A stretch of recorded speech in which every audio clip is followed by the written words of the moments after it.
साथीहरु नमस्कार। तपाईहरुलाई मैले अघिल्लो भिडियोमा व्यञ्जन वर्ण र स्वर वर्ण कसरी लेख्ने, कसरी पढ्ने भन्ने बारेमा जानकारी दिएँ र ती अक्षरहरू चाहिँ पूर्ण अक्षर होइनन् है। तिनी पूर्ण अक्षर बन्नको लागि व्यञ्जनसँग स्वर मिसिएर आउनुपर्छ अनि त्यो पूर्ण अक्षर बन्दछ। जस्तै व्यञ्जन क हैन अथवा ग भनौँ है। गमा ग भनेको यो व्यञ्जन वर्ण र यसमा क अ स्वर वर्ण है। व्यञ्जन प्लस स्वर गरिसकेपछि के हुन्छ बल्ल एउटा पुरा अक्षर बन्दछ है। ग यो पुरा अक्षर बन्दछ। त यो के हो भन्दा यो पनि अस्ति मैले ग भनेको थिएँ हैन, तर यो पुरा ग होइन के, यो हो आदि ग, खुट्टा काटेको ग। अनि त्यसको पछाडि अ लागेपछि त्यो के बन्यो त? त्यो बन्यो पुरा ग है। पुरा ग बन्यो भनेपछि व्यञ्जन वर्णको पछाडि स्वर वर्ण लागेर आइसकेपछि त्यो बन्छ पूर्ण अक्षर। पूर्ण अक्षर है। अब हेर्नु फरक के छ भन्दा यो व्यञ्जन वर्ण आफ्नै ठाउँमा हुन्छ है, तर यो जुन स्वर वर्णहरू छन् पछाडिका यिनी अ आ या भन्ने स्वर वर्णहरू यिनी चाहिँ कुनै साइडमा लाग्छ यस्तै गरी हैन, कुनै व्यञ्जनको तल लाग्छ हैन, कुनै चाहिँ व्यञ्जनको तल पनि साइडमा पनि लाग्ने हुन्छ है।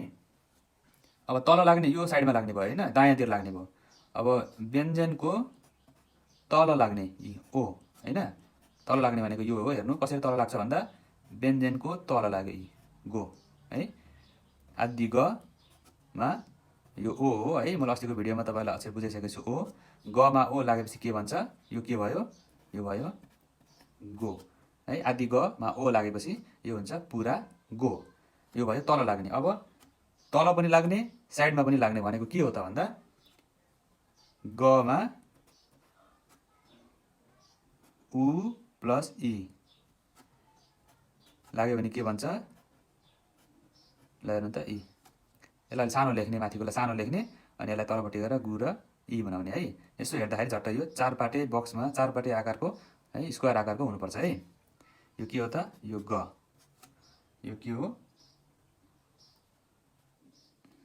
ग प्लस वी गर्दा के हुन्छ? गुई। गुई है। यो गुई भयो है। यो गुई भयो, यो गो भयो, यो ग भयो है। यो चाहिँ यिनी के हुन्? यिनी पूर्ण अक्षरहरू हुन् है।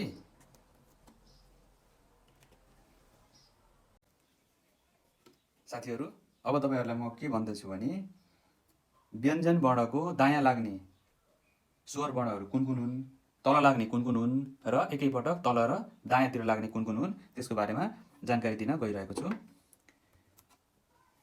सुरुमा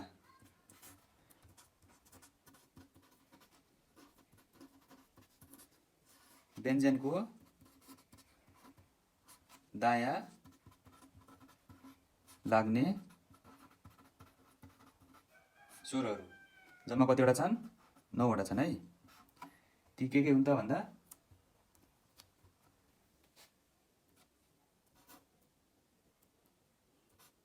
आ है, आ या अ य इ ए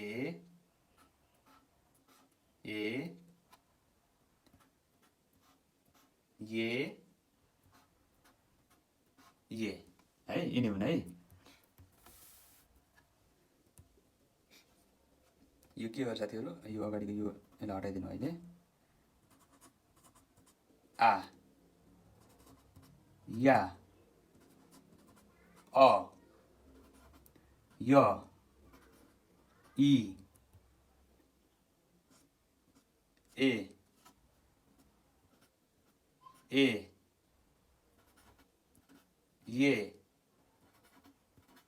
ये है। यिनी हुन् व्यञ्जनको पछाडि लाग्ने है। यो मैले यहाँ 0 लेखेँ, यो ठाउँमा के लाग्छ? व्यञ्जन लाग्छ है। एक्जाम्पल हेरौँ। जस्तो व्यञ्जन क, क को पछाडि ल यो ल या लेखौँ है त। यो या, यो एक्जाम्पल दिउँ। या गरायो भने के हुन्छ? क्या है। आदि ग र या गराउँदा के हुन्छ यसरी पूर्ण अक्षर ज्ञा भन्छ है, ज्ञा भन्छ। त्यसै गरी 2 नम्बरमा छ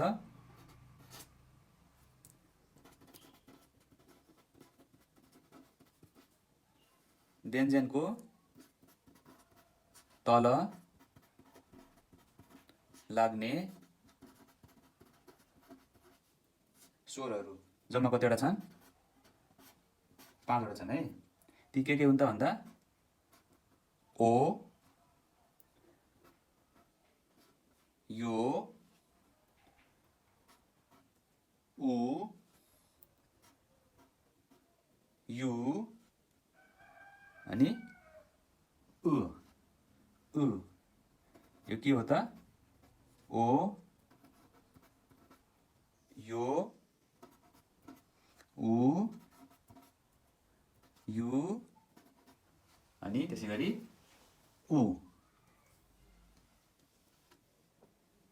अब एक्जाम्पल हेरौँ है। एक्जाम्पल व्यञ्जन ग मा यो ओ हेरौँ है। ओ लाग्दा यो कसरी बन्छ त भन्दा ग को तलतिरबाट यसरी ओ लाग्छ है। ग को तलबाट यसरी यहाँ नछोइकन है, यो नछोइकन अलग्गै ग र ओ लाग्छ है। यो भनेको के हो? आदि ग, यो भनेको ओ गरेर के भयो? गो है, गो भयो है। त्यसै गरी अब तेस्रोमा छ व्यञ्जनको दायाँ र तल लाग्ने, एकैपटक दायाँ र तल लाग्ने स्वरहरू। कतिवटा छन् त? 7 वटा छन् है। यी के हुन् त भन्दा उ प्लस इ, वी,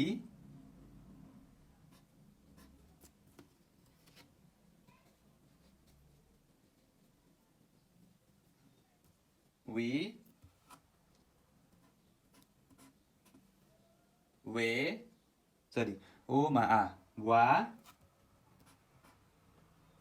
उ मा अ, व, ओ मा इ, वे,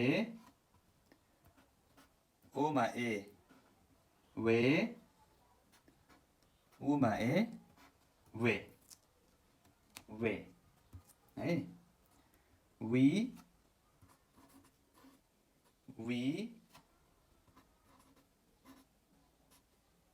वी, ओ मा आ, वा, उ मा अ, व, ओ मा इ, वे, ओ मा ए, वे, उ मा ए के हुन्छ? वे है। उस्तै छ है। ओ मा इ गर्दा पनि वे, ओ मा ए गर्दा पनि वे, उ मा ए गर्दा पनि वे। 7 वटा है। यसको हामीले एक्जाम्पल गरेर हेर्छौँ है। एक्जाम्पल ल एउटा यो एक्जाम्पल राखौँ। यो भवेललाई एउटा कन्सोनेन्टको पछाडि राखेर हेरौँ है। ग को तल उ प्लस इ गर्दा के हुन्छ?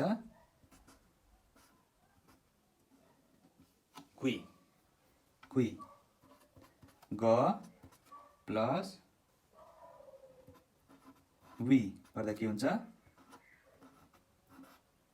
गुई, गुई है। यो के हुन्छ? गुई। यो भयो पूर्ण। ल साथीहरू, मैले यहाँ तपाईँहरूको लागि एउटा टेबल लिएर आएको छु। यो टेबलमा चाहिँ तपाईँले 1 2 3 4 5 6 7 8 9 10 11 यता 11 वटा है। यो 11 वटा के हो? स्वर,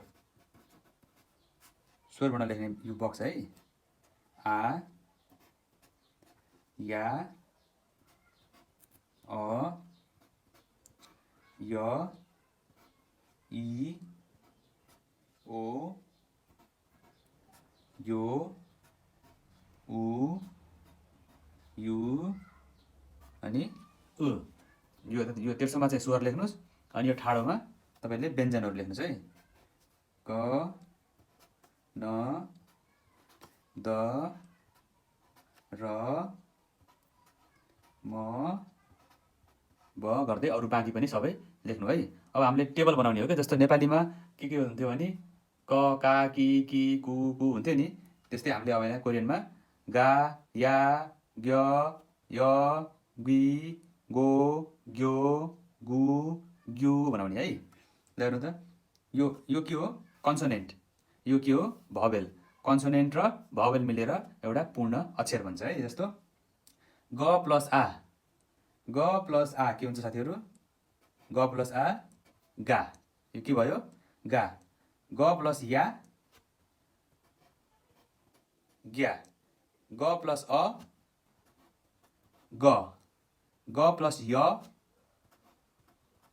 ग्य। ग प्लस इ गि। ग प्लस ओ तल लाग्ने है, यसरी गो हैन। यो तेर्सो लाइन भएको चाहिँ सबै तल लाग्छ है। ग प्लस यो ग प्लस यो ग्यो। ग प्लस उ गु।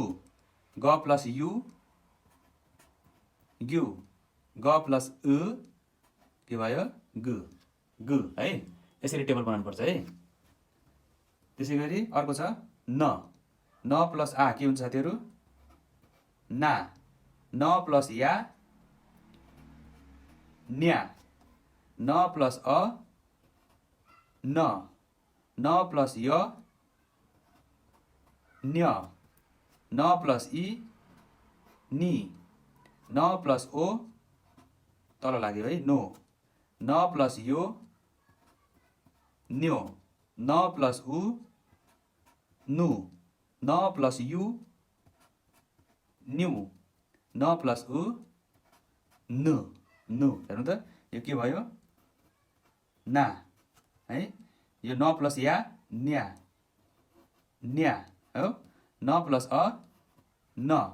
न प्लस य न्य। न प्लस इ नि। न प्लस ओ नो। न प्लस यो न्यो। न प्लस उ न्यु। न प्लस उ नु। यसलाई नु बनाउने है, नु नु। न प्लस उ नु। न प्लस यु न्यु न्यु। न प्लस उ नु नु है। यसरी तपाईँहरूले चार्ट बनाउँदै नेपालीमा लेख्दै गरेर प्र्याक्टिस गर्नु होला है त साथीहरू। हुन्छ, खामसाम्निदा।